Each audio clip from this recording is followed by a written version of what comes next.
have a very special guest. So what's your name? Jutiar. So what do you do? So I'm a freelance photographer, mainly shooting fashion and people. So where are you from originally? So originally I'm Kurdish, but I've been living in London since the 80s. So you can say I'm a Londoner, but originally I'm Kurdish. I was born in Iraq. How did you start photography? So it's been a while, but I'm only 19, by the way. How I started? Actually, I started as a hobby about back in 2006. Landscapes and cityscapes. Then that just progressed into people, and I really love shooting people. And about 6 years ago, I decided to just do it full time. Follow us so you can see what questions he can answer that will help you in the future. The first question here is, why did you pick fashion? I didn't pick fashion, actually. You know, to begin with, I picked photographing people and experimenting with people. But then as I learned more and more, I ended up really enjoying this work. That inspired me was more fashion-based. Fashion, yeah. And I think the main thing, because it sort of, you have a certain freedom with it. Yeah. So you can be as creative as you like, but at the same time you have to also work within parameters, and that's why I ended up with it.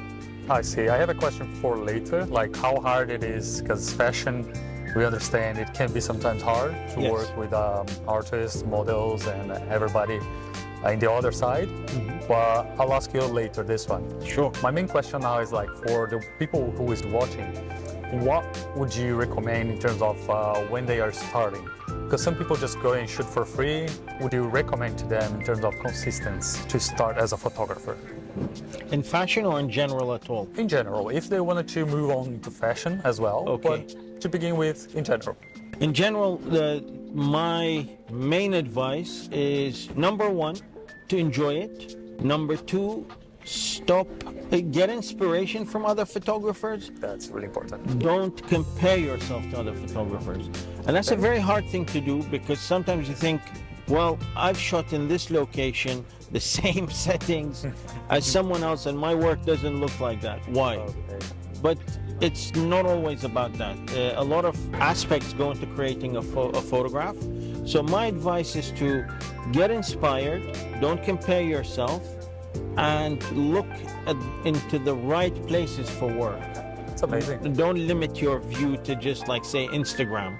Okay. Because usually the good work, the real work that teaches you, is outside of that, actually. So just take as inspiration, don't compare yourself to them.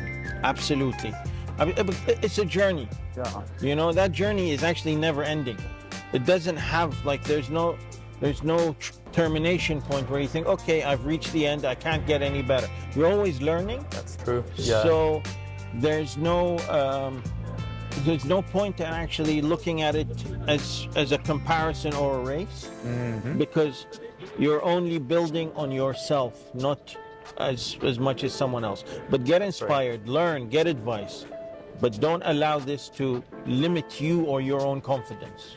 That's amazing. Like, it's good to have these inspirations, especially because if you don't compare yourself to them, I guess it's easier for you to see how your work has your personal touch. So you are able to get something similar, but with your personalization, your touch to the photos, I guess, right? Absolutely. I mean, and that's not just the technical style, by the way. Okay. It's because, especially if you're photographing people, let's say, or dealing with people, your actual personality is going to affect the shoot a lot, maybe sometimes a lot more than the technical aspect. Maybe you get the light right and everything right, but it's then how you inspire the person you're shooting. So that's why it's pointless. It's a bit like, you know, if I'm a poet, and then I compare my poetry to somebody else, who's to say what's better or not? Yeah, depending on the taste. But one thing I will say, and this is very important, and it's very important to remember, don't use art as a cover for your inadequate technical ability. Okay. A lot of people say, oh, this is my style, to cover up a lack of knowledge. don't do that. Like, make sure you learn and make sure you grasp the fundamentals well, and then find your style. Don't allow your shortcomings to create a style, and the best way to find out is to tell someone, okay, you created your style, do that again for me. And they can never do it again because it's actually not their style. It was a mistake. Yeah. So, yeah. We can exemplify that. Let's say if the person is trying to do a black and white picture and they ended up with a colorful one and they said, that's my style. But actually, that's not what you aim for. It actually was an accident, which sometimes can be good Accidents if you can be replicate good. it. So. Yes. Amazing. On that same topic, so as you were starting to produce content, where should you go for showing to the world? Like Instagram is a good source, TikTok, Pinterest, you have Unsplash, you have a lot of services which you can put your work there, people can get to see it and then get in touch with you. Yes, I mean, all of the social media platforms can work for you or can work against you depending on you. Okay? Look at social media platforms as something as, it's almost free advertisement. Okay? Now, however, a lot of people get lost, especially with Instagram. And I see this a lot, you know, and they call it, oh, it's the industry. It's actually, sometimes you have to be clear about what your aim is. So a lot of people will go and maybe create reels. Because that's what Instagram wants to see, and that's what the algorithm, and that's fine. It's to a certain extent that's okay. But to then get lost in that rabbit hole of, oh, I have to create reels because it gets seen and it gets exposure. Exposure doesn't really always lead to success.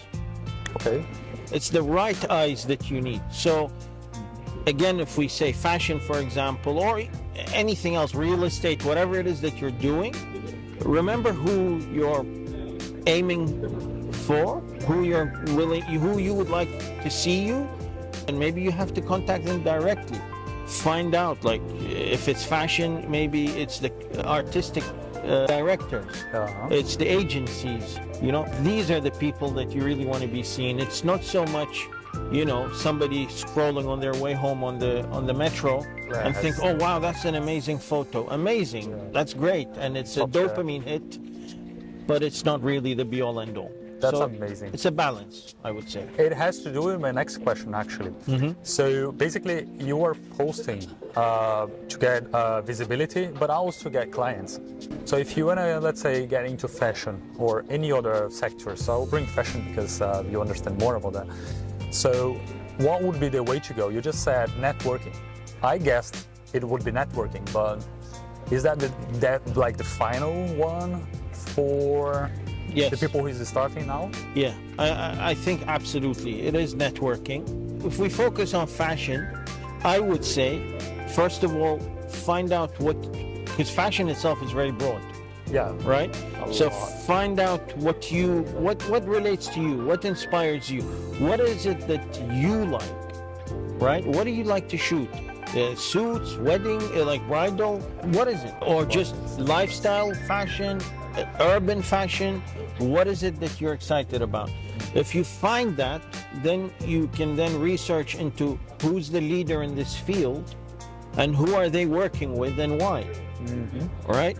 And not only does that sort of help build sort of a plan for you, but it also helps you understand what's required actually to be seen and for your work to shine. What goes behind these things? What are the certain styles? And then that helps you, for example, network with the effective people, like we said, like artistic directors, the brands themselves direct. This is the one advantage of social media, is it makes contacting the right people easier. Yes, sometimes you get left on unread and not much you can do about it. It is like, you know, you don't just hit a wall and stop. You have to keep going.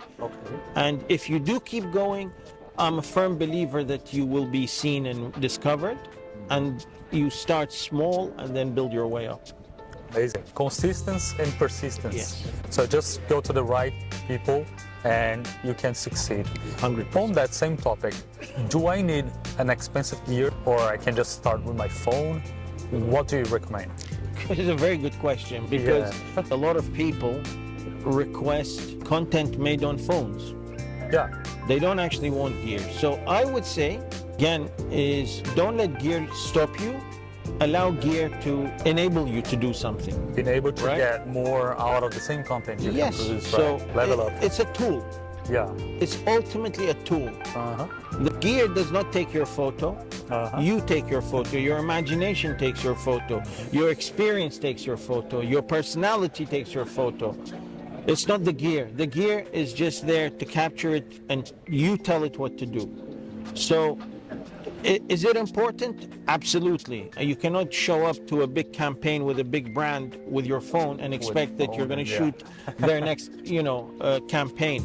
However, at the same time, if you don't have the top gear, start and create, learn, and then build gear as you go along. And one piece of advice I recently received, actually, with regards to gear, about a certain, like it came from somebody that's quite established. Okay. And you would think the established people, they get given gear, they can afford the top gear, right? Okay.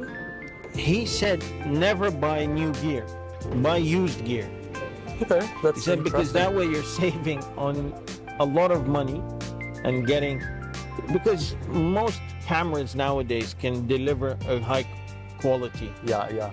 So you don't have to have the latest and greatest, but it's nice if you can afford it, go ahead and enjoy it. But okay, that makes sense. Yeah, I guess the equipment we have nowadays are so advanced that if you have a good lens or anything like that, you can get the job done. You don't need to have or to buy the latest. And buying used, you can actually save a lot. It's almost like buying a car, right? yes, it is exactly that. Oh, great. It's one thing I'll say to add is, in certain cases, a phone delivers better results than a camera. And also, how quick do you need to deliver something? If you need to deliver something instantly, sometimes the software of the phone can create a better photo than you, and then having to go and edit. Yeah. But you'll know this with experience, and this is not something that I would advise anyone to sit and really, Overthink. Yeah, there's no need. Yeah. Get out and try, and you have what you have. It's like saying, I don't have the best pair of sneakers, so I won't run today until I have the best pair of footwear for running. That's not going to run for you. You're not going going to do the work, yes, right? Yeah, that's amazing. Me, I just don't run. That's a great tip. So that actually leads to the next question. So right now we talked about how you get your work out there. We talked about not stopping because you don't have the right gear. But as soon as you are getting work done and you have your networking, how do you define a price for that work? Because that's another question that's really difficult now. Like, how do you set a price for your work? Because there are people charging just like 50 pounds and people charging 10K for a photo. So it's too large of a range. It's absolutely, you're actually 100% right. I think as far as pricing is, there's two ways to approach it. And I would say, be honest with yourself and your level of work. Don't put yourself down, but don't think you're the best in the world.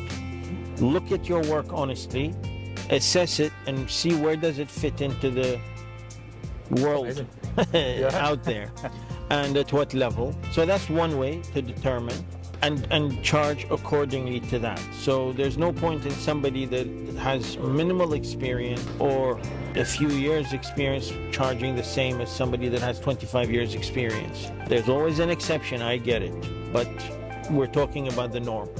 So I would say that, and the second thing is, you work it out yourself. What is your cost of living? Yeah. What is the life you want to live?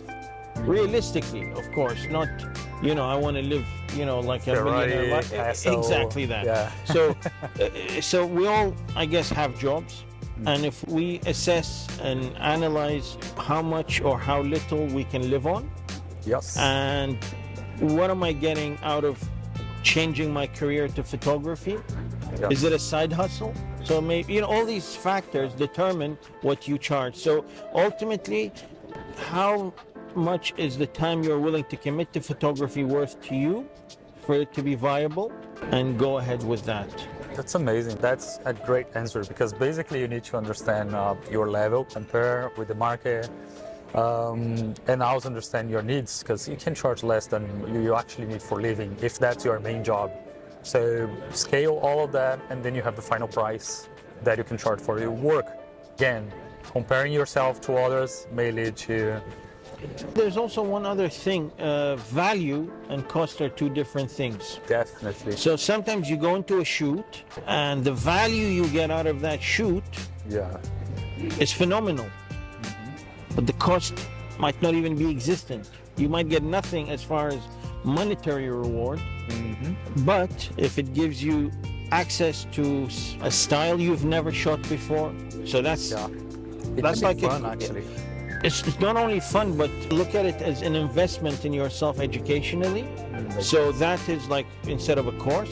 Number two, it gives you into a door with somebody that might actually lead to bigger jobs or better jobs than what you're currently doing. And you get seen by better people, work with other people, understand because a shoot is not only just me and a camera and a model. It's a lot of other factors, creative design, creative direction, makeup, all of these. And if you don't know these things, sometimes it can be quite actually daunting. Like, what is my role in this? Sometimes retouch, like you don't even need to retouch. They have retouchers. You just literally take the photo. And sometimes you do all of them. Well, apart from makeup. I don't think anyone will ask me for makeup. But that's... So the value for a shoot like that might not be how much they pay you or if they pay you, but it's the experience that you're going to get out of it and the networking opportunities you get out of it could be very valuable. So it's also, important to remember that. That's like a summary that I want to hear because that's amazing. And it actually leads to the next question, which is you can it has to do with what you said. When you're charging the customer, how do you sell it in terms of that's just for the click, that's the click and edits, or gonna direct the shooting? How does that work for the people who are starting? So if they want to get there to the shooting place and they need to tell the models how to do the posing, or they're there just for clicking, how they go about that? You mean from a business standpoint or an actual technical standpoint? From a business point of view. So let's say I'm just starting my business as a photographer, and I want to do that either part-time, full-time. And basically I send a quote to the customer, I go to the shooting, and now I have the model there which I need to shoot. What am I offering? And I offering to direct the shooting, so I will define how the styles will come out from the shooting. What am I selling in that sense when I'm beginning my career? Yeah, I wish there was one answer to cover all shoots, because there isn't, unfortunately. However, what I will say this, and I strongly advise, whenever anyone takes on a job or project, the main thing is to sit with the client and actually go and listen to what the expectation of the client is, because they will actually sort of show you where you need to get involved and where they have it covered, basically. And that really depends on the client. Sometimes you can suggest to them, like, okay, I know you have this idea, but have you thought about X, Y, and Z? And maybe they'll say, oh, actually, I didn't know. Would you know about that? Then you say, well, I have experience. And that's where you maybe add a bit more to what you're doing. Or they say, yes, we've done it a million times. We have a set way of doing it. This is how we do it. We're not interested. Thank you very much for your input, but we're set. You then take a step back. You offer your services, but you don't force your services. If that makes sense. Yeah, it does. And just basically be flexible, but have something to add. So if you just go for the click, you might get surprised if the client doesn't know what's happening. Yes. And need your help, your support on how to pose the model and stuff like that. I will say this though. You'll be surprised how many clients decline the offer of a pre-shoot meeting or pre-shoot discussion. And it always makes me wonder, like, how invested are you actually in what you're trying to create. I mean, if you are super serious, you probably would go for that. You should. Because Would make you can sense. plan in advance and your shooting will be much more productive. Especially with nowadays, you can do it over a video chat. You don't have to be somewhere. All of it. It's very easy to book half an hour just to go over certain things. But as I say, it always surprises, and actually it tells me a lot about the shoot and the client. When somebody declines, I'm like, okay, I kind of then Get a mindset you for do it. you do get prepared for, okay, this is going to be interesting, and you have to be mentally ready.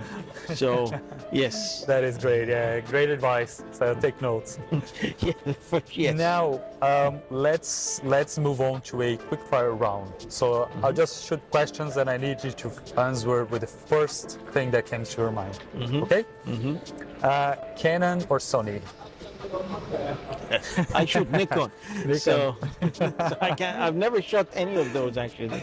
Okay. I've only shot Nikon and Fuji. Fuji. All right. What was your worst shoot? Like, just a few words, super quick. I remember it well. I went to a shoot for a fashion brand, and they were super, super arrogant, and I actually got ridiculed to my face. So they were slightly surprised when I started to pack my gear and leave before the shoot itself. Okay. My respect is above everything. Yeah. Because I respect people above everything. Yeah. And that's simple. That's the least we expect, Yes, right? we shouldn't That's break the least. rules. Yeah, in that's that the way. least. Good one. So, what is actually the most stylish place to shoot in London, in your opinion, Stylish for fashion? for fashion? That's a tough one I know, because so many because places, well, it's not that, but because sometimes the most stylish of shoots happens in the grittiest of places, and that is the idea. But in general, there's endless amounts of beautiful places in London. I do shoot in Mayfair a lot. Okay. And the whole reason is maybe not the best, but it does have a wide range of architecture. It's got modern, classical. It's got really nice spots that you can really utilize. And for me personally, I think this could be beneficial. I know I'm supposed to keep it quick, which I will. But the thing is, actually, when you repeat something a lot, you learn so much about it, so it makes future shoots easier. So if somebody came to me and said, I want this quickly, I'll already have mental notes of where to go. You have these spots. Sorry, I tried to make it No quick. worries. Mayfair. Mayfair. Amazing. Yeah. The next one is, who is your dream client?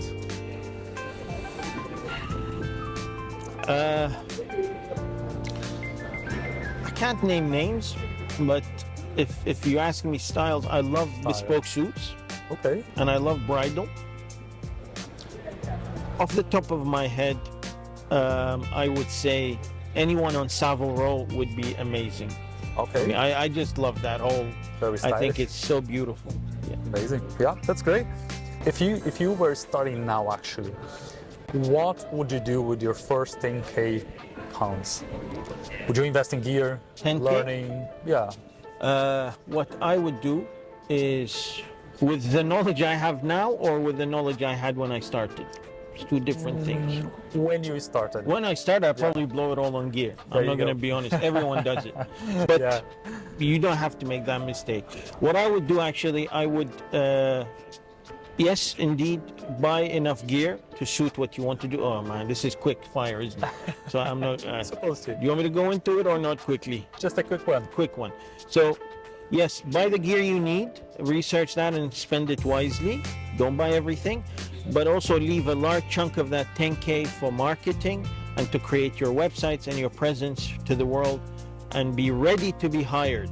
That's what I would Be use ready. the money for. Yeah, that's yes. the word. Be ready, because basically whatever you land a client, you're gonna go like desperate. What do I do now? Yes. So, So just that's be- a great one. Yeah, so use it to be ready. Business cards, whatever you feel, and adverts. Get known. And then you can buy the gear with the money you make. So to finish here, what's the number one mistake they should avoid? Number one mistake. It is hard because there's so many I can say that are very important. The one thing I will say, and I think it would help people, trends. Don't fall for trends. Okay. Trends don't last, talent lasts. Okay. Okay? Allow trends to inspire you. Don't get hooked up on them and forgetting the whole, all the other colors of the rainbow. Don't follow trends. Get talented. That's it. Perfect. Thank you. Thank you.